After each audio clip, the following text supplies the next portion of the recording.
what advantages does an emerging growth company have? To start with, emerging growth company cannot exceed certain standards. It cannot have over 1 billion in total gross revenue over the past 12-month period. It has to be within 5 years of its initial public offering, and it cannot have outstanding bonds or convertible notes of more than $3 billion. And then it can't have the advantage of a well-known seasoned issuer or an accelerated filer under the securities laws, which means it cannot have more than $700 million of public float or public securities outstanding towards its market capitalization.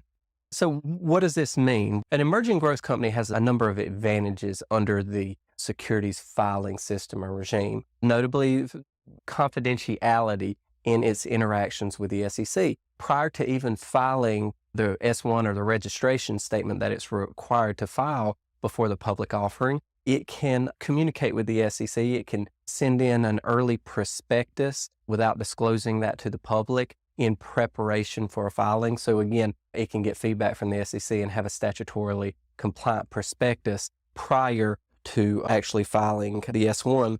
It can have unregistered communications with prospective investors. That is, prior to filing, when it's still in the process of getting ready to file the S-1, it can test the waters, as they say, or gauge investor interest ahead of time.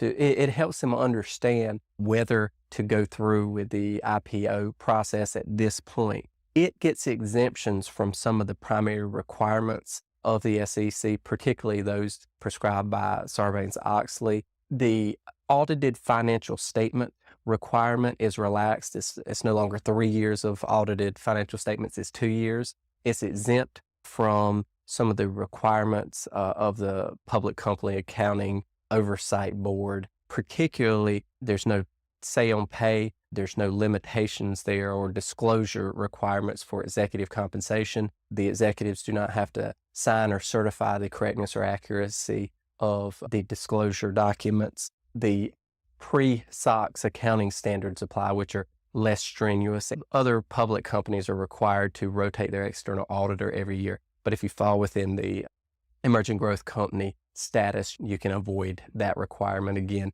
which saves a ton of costs and time bringing one auditor in and bringing another out year after year.